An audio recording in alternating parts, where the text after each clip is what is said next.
Education is really vital, isn't it? Without education, progress and developments are impossible. But not only progress and development, but also existing gains cannot be preserved. For armies, training is a completely inevitable and essential requirement. If an army is not or cannot be adequately trained, it loses strength over time. This is because the conditions are changing rapidly.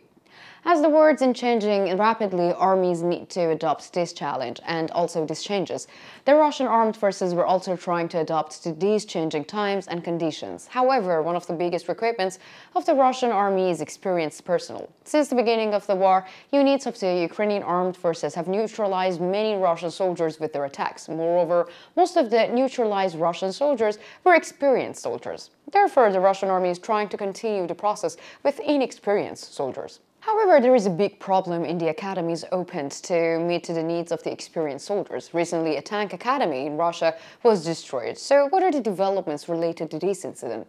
Let's take a look together. As the pioneer, we continue to bring you developments regarding the Russia-Ukraine war. Don't forget to subscribe to our channel and turn on notifications so you don't miss our daily reports. You can also support me and my hardworking team by using the super thanks button below the videos. Thank you for your support, and let's start if you are ready. The Pioneer Reports. Well, since the beginning of the war, the Ukrainian armed forces have managed to destroy many Russian tanks with smart strategies. But this does not define the limits of the Ukrainian army's successes. On the contrary, the Ukrainian army has also neutralized many operators of the Russian tanks. This is an extremely important development because an army depends less on the quantity of tanks it has than one quantity of its personnel to operate them effectively. Efforts are underway to compensate for the losses suffered by the Russian army.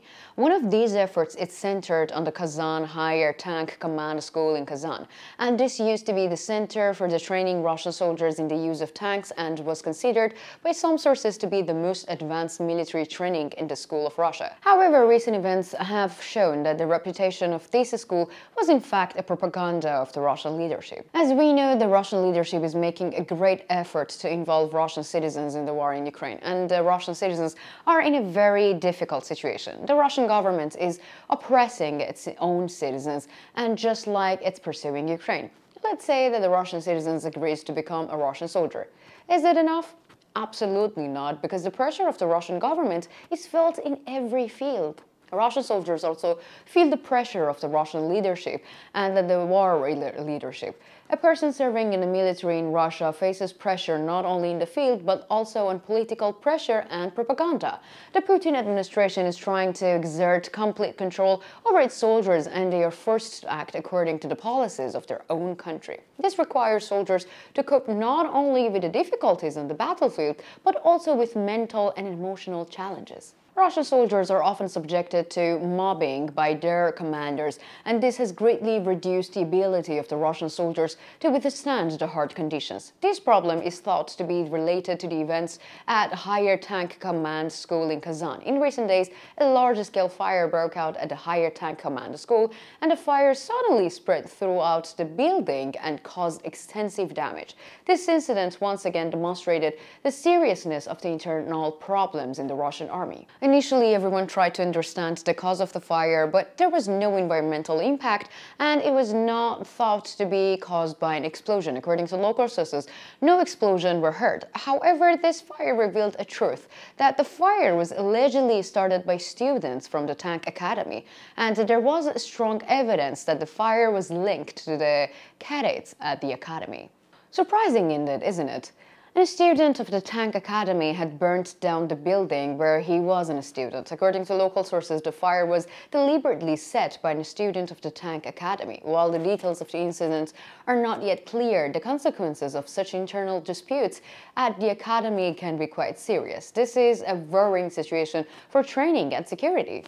Local sources who shared reports about the Russian cadets told us the following. It was common knowledge that there were problems between the students and training commanders. However, no one could have imagined that the problems had deepened to such an extent. So we reached out to some of the cadets and found out that some information about it. In recent days, there has been increased pressure on the Russian cadets from the Russian commanders, and we have received information about violence against cadets. But as you know, it is not possible to verify this information. According to the students' claims, a cadet had an argument with Russian commanders about 2 months ago. After this argument, the Russian commanders targeted the cadet. Sometimes the cadet was denied food, sometimes he was not allowed to sleep, and sometimes he was not allowed to talk to anyone. The cadet has been looking very bad in recent days, and according to his friends, he often had nervous breakdowns, and they claim that a young cadet started this fire. Well, that's actually a really interesting situation, isn't it? The Russian cadet burning down his own school. And this is what local sources are claiming. However, the Russian official sources remain silent on this issue. As expected, the Russian official sources are adopting an attitude of concealment. In the statements made by the Russian official sources, the following statements are reportedly used. In the morning, an unfortunate accident occurred to the Kazan Higher Tank Command School in Kazan. As a result of this accident, a fire broke out in the building and spread to a large part of the building in a short time, and the intervention of the fire brigade took a long time due to the high winds. However, the fire was eventually extinguished and there was no loss of life, and investigation into the incident has been launched. While the Russian official sources characterize this incident as an accident, local sources make serious allegations and find it remarkable that the Russian authorities remain silent on this issue. In this case, it seems possible to think that the claims of local sources have a grain of truth. The silence of the Russian official sources increases the seriousness of the allegations and raises doubts about the true nature of the incident. This incident at the Tank Command School shows that the problems between Russian soldiers and Russian commanders are not only in the front line but also behind the front line. The internal turmoil in the Russian army has reached an uncomfortable level. However, there is no sign that Putin has a plan to solve these problems, and according to experts, Putin's primary agenda at the moment is to expand the occupation and increase Russia's sphere of influence. But how do the tensions between Russian commanders and the Russian soldiers affect Russia's military operations?